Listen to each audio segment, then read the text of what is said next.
Have you ever gotten exactly what you wanted, the promotion, the relationship, the money, the weight loss, only to wake up the very next day feeling completely empty? You did everything society told you to do. You checked all the boxes. But staring at the ceiling in the dark, a quiet voice whispers, "Is this it? Why don't I feel like I'm enough yet?" If you have ever felt like you are constantly running on a treadmill, chasing a finish line that keeps moving, you are not broken. You have just built your self-worth on a faulty foundation. In this full-length audiobook, we are going to dismantle the lies you've been told about success and happiness.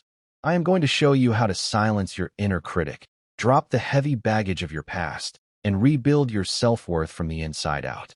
Stop waiting for the world to validate you. It's time to build the architecture of enough. The architecture of enough, rebuilding your self-worth from the inside out.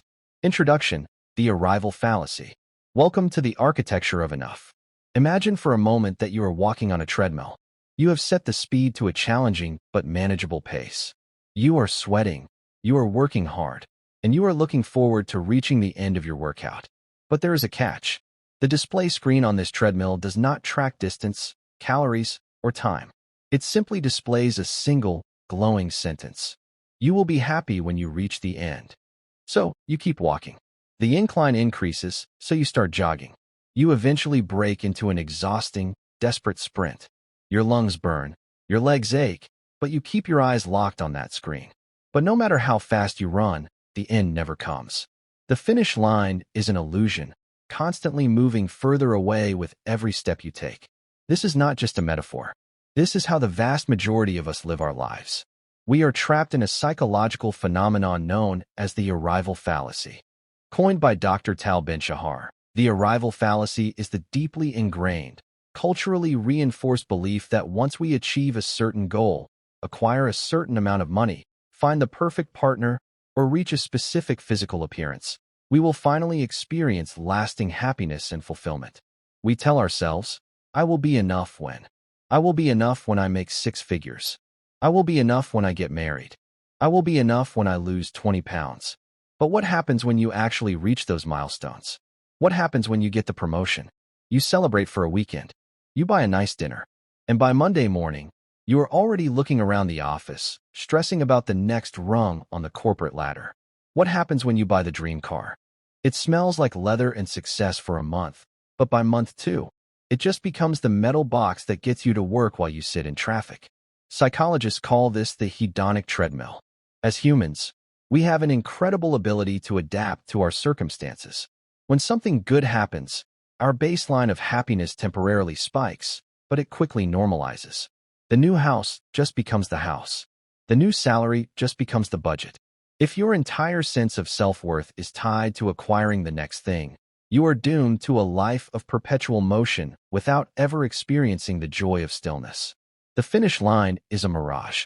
This audiobook is not about how to run faster on the treadmill. It is about how to step off the machine entirely. Over the course of our time together, we are going to explore why nothing external can ever fill an internal void. We are going to examine the faulty foundations we have built our lives upon, and we are going to learn how to dismantle them safely. We are going to construct a new psychological house, built on the unshakable bedrock of intrinsic worth. We are going to teach you how to finally feel like you are enough. Right here, right now, exactly as you are. Let us begin. Chapter 1. The Leaky Bucket of External Validation. From the moment we are born, we are conditioned to seek approval from the outside world. This is not a character flaw. It is a biological imperative.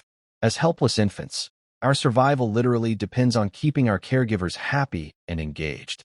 If they do not approve of us, we do not eat.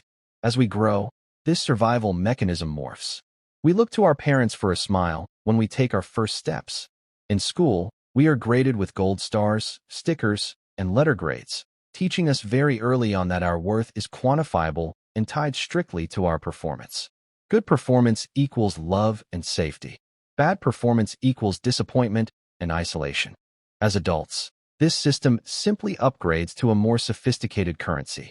We trade gold stars for performance reviews, bank account balances, square footage, and the ultimate modern metric of human value: likes, followers, and retweets. We spend our adult lives carrying around an invisible bucket, holding it out to the world, begging people to fill it with validation. We want our boss to tell us we are smart. We want our partner to tell us we are attractive. We want the internet to tell us we are relevant. And sometimes they do. Someone gives you a compliment, or you post a photo that gets a rush of engagement, and a splash of water goes into your bucket. You feel a surge of pride. A burst of dopamine hits your brain. For a fleeting, intoxicating moment, you feel full. You feel like you matter. But there is a tragic, fatal flaw in this system. Your bucket has a hole in the bottom. No matter how much validation the world pours into you, it always leaks out. The compliment you received on Tuesday means absolutely nothing to you by Thursday afternoon. The award you won last year does not cure your insecurity this year. The $1 million in the bank does not stop the voice in your head from whispering that you are an imposter. Because the validation is external, it is entirely outside of your control. When you rely on the world to tell you that you are enough, you become a hostage to the opinions of strangers. If your sense of self-worth is dependent on people telling you that you are great, then you are equally destroyed when they tell you that you are not, or worse, when they ignore you completely. This is the exhausting reality of living from the outside in. You are constantly hustle-bribing the world to prove you have a right to exist. You become a chameleon, changing your colors, your opinions, and your boundaries just to keep the bucket full. To build the architecture of enough, we must plug the hole in the bucket. And the only material strong enough to patch that hole is internal validation. Internal validation means that you decide your own worth. It means looking in the mirror and saying, I have value simply because I exist. My worth is not up for debate. It is not tied to my productivity, and it is not dependent on my appeal to others. It sounds almost too simple, perhaps even cliché, but embodying this truth is the most difficult and radical psychological shift a human being can make. To start this shift, you must conduct a ruthless audit of your desires. Look at the goals you are currently pursuing with all your energy. Are you working 70 hours a week because you genuinely love the craft of your job? Or are you doing it because you want your parents to finally be proud of you? Are you trying to lose weight because you want to feel healthy, vibrant, and capable? Or because you are terrified of being judged at an upcoming wedding? When your goals are driven by external validation, they feel heavy. They feel like obligations. They drain you. But when your goals are driven by internal alignment, they feel light. They feel like play. The first step to becoming enough is to stop outsourcing your self-esteem to the world. The world is too busy, too distracted, and too fickle to be trusted with something as precious as your worth. Chapter 2. The Paralysis of Perfectionism. As we try to earn our worth from the world, many of us adopt a specific defense mechanism, perfectionism. We tell ourselves that if we can just be perfect, if we look perfect, work perfectly, speak perfectly, and never make a mistake, we can avoid criticism, judgment, and rejection. We wear perfectionism like a 20-pound suit of armor. We think it is protecting us, but in reality, it is just weighing us down, making it impossible to move freely. There is a massive difference between the healthy pursuit of excellence and the toxic grip of perfectionism. Excellence is internally driven. It is the desire to do your best, to grow, and to learn. When you pursue excellence, mistakes are viewed as data. They are stepping stones. Perfectionism, on the other hand, is entirely externally driven. It is not about the work. It is about how the work is perceived by others. Perfectionism is the ultimate fear of shame. When you are a perfectionist, a mistake is not data. It is an indictment of your character. A failure does not mean, I failed at this task. To the perfectionist, a failure means, I am a failure. Because the stakes are so high, perfectionism inevitably leads to paralysis. If your self-worth is on the line every time you send an email, write a line of code, or create a piece of art, your brain will do everything in its power to stop you from doing it. This is why perfectionists are often the worst procrastinators. Procrastination is not laziness. It is an emotional regulation problem. It is the avoidance of the anxiety that comes with doing something imperfectly. We tell ourselves, I'm not procrastinating. I'm just waiting for the perfect time. We wait to start the business until we have the perfect logo. We wait to go to the gym until we have the perfect workout routine. We wait to write the book until we feel perfectly inspired. But perfect is the enemy of done. Perfect is a ghost. It does not exist. To rebuild your self-worth, you must strip off the armor of perfectionism. You must embrace the messy, uncomfortable, beautiful reality of being a flawed human being. How do we do this? We practice the art of B- work. If you are a perfectionist, aiming for an A+ on every single task in your life is destroying your mental health. You cannot be an A+ employee, an A+ parent, an A+ friend, and have an A+ body all at the same time. You will burn out. Instead, give yourself permission to do B- work on the things that do not matter. Send the email with a typo. Leave the dishes in the sink for a night. Publish the video or the article even if the editing isn't flawless. Allow yourself to be a beginner. Allow yourself to be clumsy. When you intentionally do B- work and realize that the world does not end, that people do not hate you, and that you are still safe, the armor cracks. You realize that your worth is not tied to your flawlessness. You are allowed to be a masterpiece and a work in progress at the exact same time. Chapter 3. Making Peace with the Inner Critic. If you sit alone in a quiet room for 5 minutes and simply listen to the thoughts passing through your mind, you will likely encounter a voice that is astonishingly cruel. This voice tells you that you are an imposter. It points out every awkward thing you said at the dinner party last night. It reminds you of failures from a decade ago. It whispers that you are not smart enough, attractive enough, or successful enough to get what you want out of life. It compares your behind-the-scenes struggles to everyone else's highlight reels. We call this voice the inner critic. For years, the self-help industry has told us that we need to go to war with this voice. We are told to crush the inner critic, silence it, banish it, and defeat it. We are told to look in the mirror and shout positive affirmations to drown it out.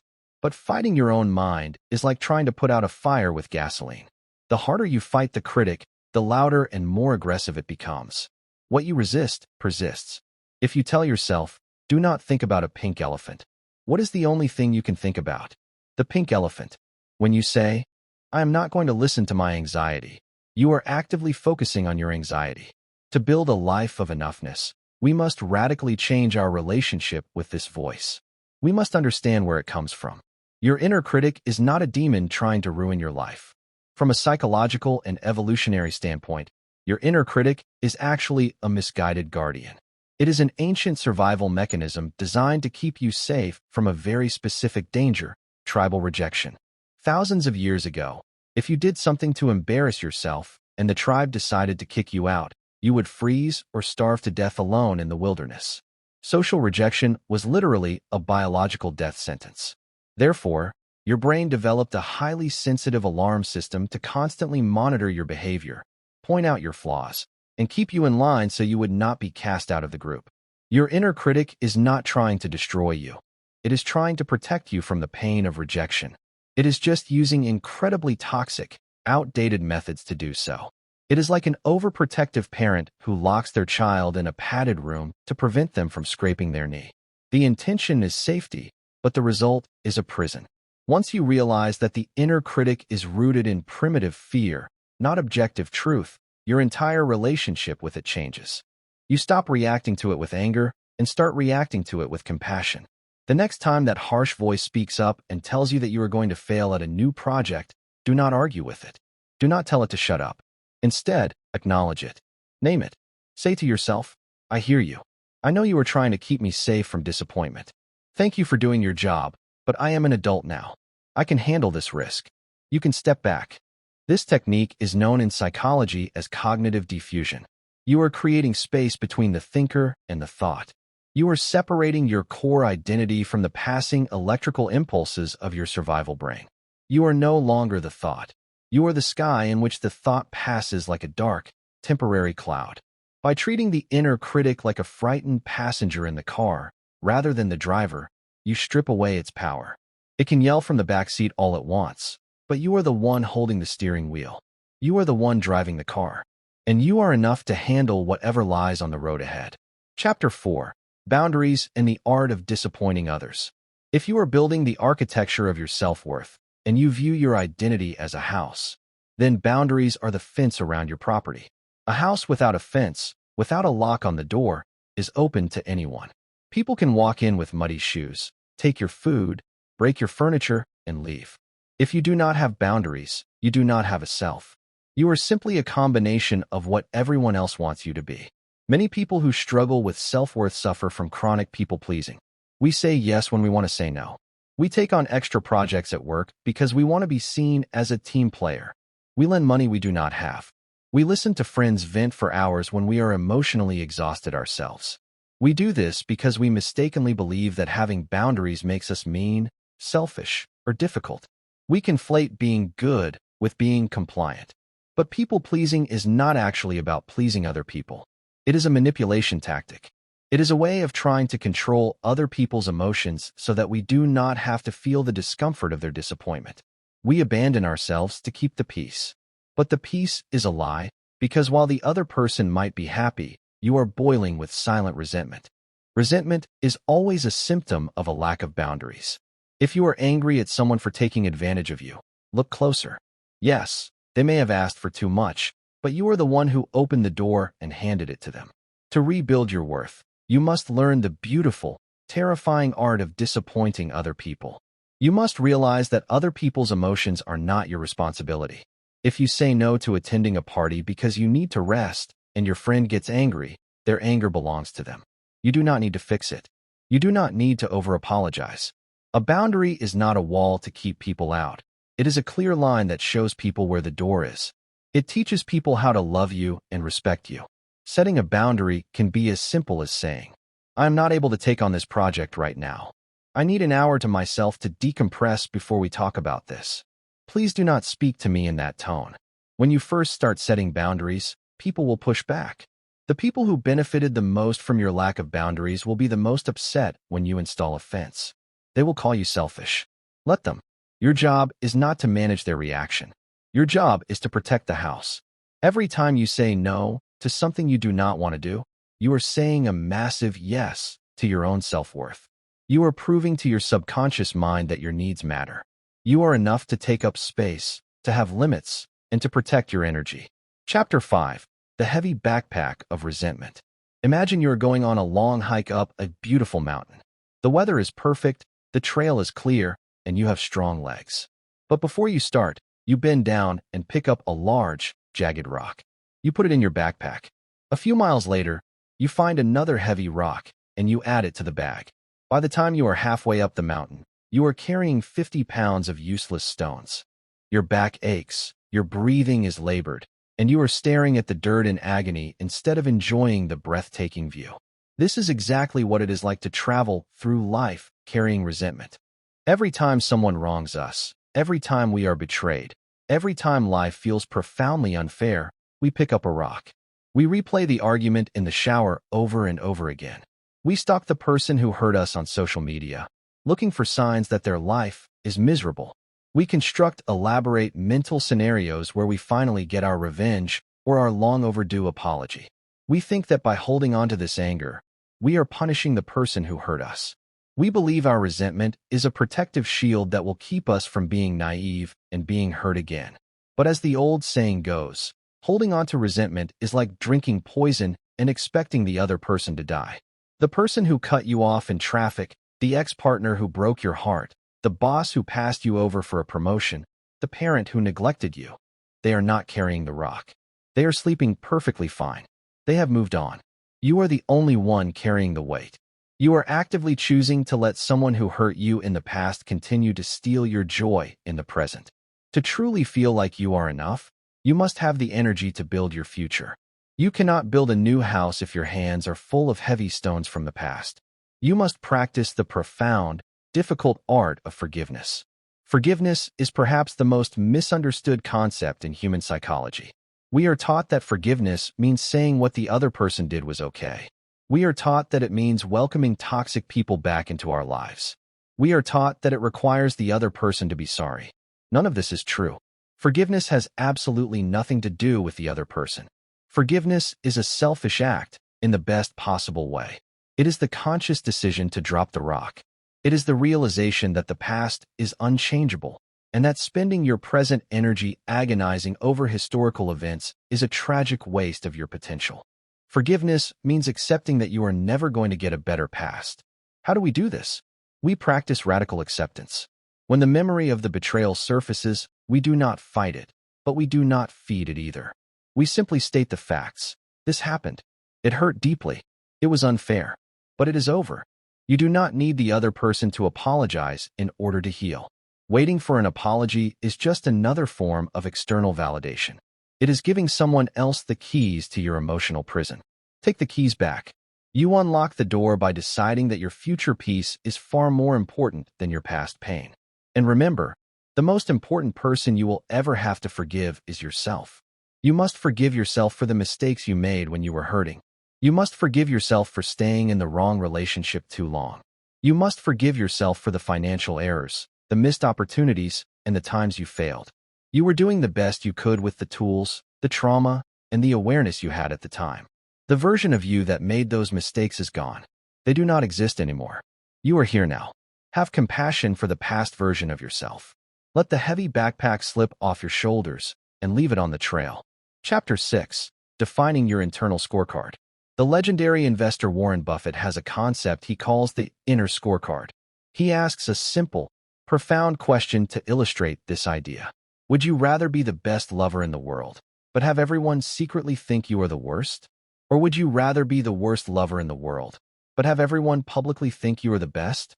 If you choose the latter, if you would rather be terrible but have the world praise you, you are living by an outer scorecard. You are measuring the value of your life entirely by how it looks to other people. If you choose the former, if you would rather be excellent, even if no one else knows it or gives you credit for it, you are living by an inner scorecard. You are measuring your life by how it actually is. The modern world is obsessed with the outer scorecard. We curate our lives for public consumption. We buy clothes we cannot afford to impress people we do not even like. We stay in prestigious careers that make us miserable, like law, medicine, or finance, simply because we love the look of respect on people's faces when we hand them our business card. We measure our success by metrics that can be photographed, quantified, and compared. But the outer scorecard is a tyrant. It is a game you cannot win. There will always be someone richer, younger, more attractive, or more famous than you. If you play the game of comparison, you are guaranteed to be miserable. Building the architecture of enough requires you to completely rip up the outer scorecard and write your own inner scorecard.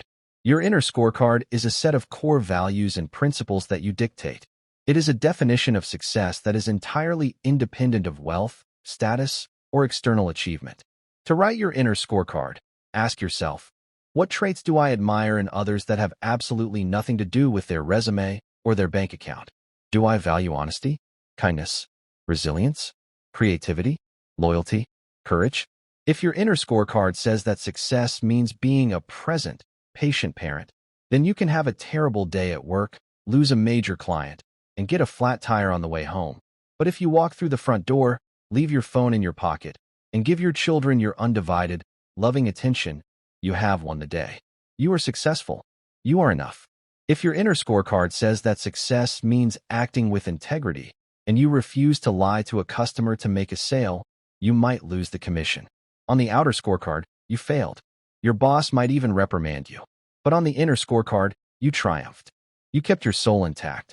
When you live by an inner scorecard, you become untouchable. The economy can crash, people can criticize you on the internet, and life can strip away your external titles, but no one can take away your integrity. No one can take away your kindness. Your worth is generated internally, making it an infinite, renewable resource. Take time today to write down 3 values that make up your inner scorecard. Stop measuring yourself against the polished, fake highlight reels of strangers.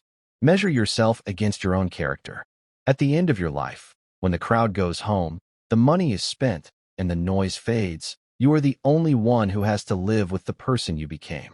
Make sure it is someone you actually respect. Chapter 7. The Power of Intentional Subtraction. When we feel like we are not enough, our default instinct is almost always to add. We think the solution to our emptiness is accumulation. We need to add more money to the bank, more friends to our circle, more skills to our resume, more items to our wardrobe, and more commitments to our calendar.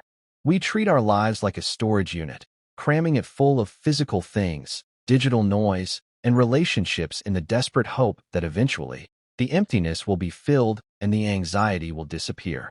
But the truth of deep self-growth is often the exact opposite. Profound transformation does not happen through addition. It happens through subtraction. The The legendary Renaissance sculptor Michelangelo was once asked how he created his absolute masterpiece, the Statue of David. He replied simply, "It is easy. I just remove everything that is not David. You are already the masterpiece." The feeling of not enoughness is simply the excess marble obscuring your true form. It is the accumulation of societal expectations, toxic relationships, false beliefs, and unnecessary obligations that have crusted over your authentic self over the decades. To reveal the masterpiece, we must pick up the chisel. We must practice the art of intentional subtraction. Start with your calendar. Look at the obligations you have agreed to this month. How many of those commitments bring you genuine joy or move you toward your true goals? And how many are driven strictly by the fear of disappointing others? We say yes to parties we do not want to attend, committees we do not care about, and favors that drain our energy, all because we want to be perceived as nice or helpful. Every time you say yes to something you hate, you are saying no to your own peace. Chisel it away. Practice the graceful art of saying, "No, thank you. I do not have the bandwidth for that right now." Next, look at your physical and digital environment. The spaces we inhabit deeply affect our psychology. If your home is cluttered with things you do not use, it creates visual noise that translates directly into mental anxiety. The things you own end up owning you. Go through your closet, your garage, and your digital life. Unsubscribe from the newsletters that make you feel like you are missing out. Unfollow the influencers and social media accounts that make you feel inadequate or poor. Chisel away the physical and digital clutter. Finally, and most importantly, practice subtraction in your relationships. We often hold on to friendships that have long expired, simply because of history. But history is not a good enough reason to stay in a dynamic that makes you feel small, drained, or constantly judged. You are the average of the 5 people you spend the most time with. If your inner circle is filled with gossip, negativity, and conditional love, you will never feel like you are enough.